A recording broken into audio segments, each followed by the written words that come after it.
Today we're going to be looking at normalization methods for data and also correlation measures.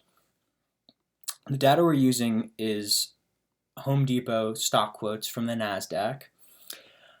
So the first thing we do is load the data into a data frame, and we specify in the command line argument what we want to do exactly. So here we're using the historical quotes CSV, which is the Home Depot stock data for the past 3 weeks.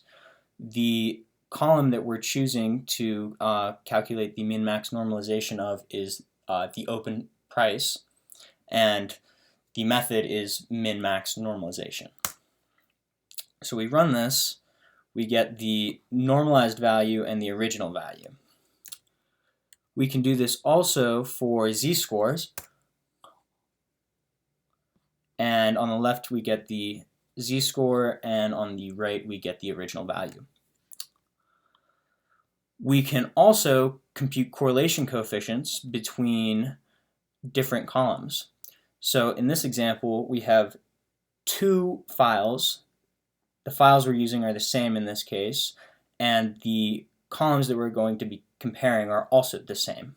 So when we run this, we get a value of 1, which means they're perfectly correlated, which is what we would expect considering it's the same file and the same column.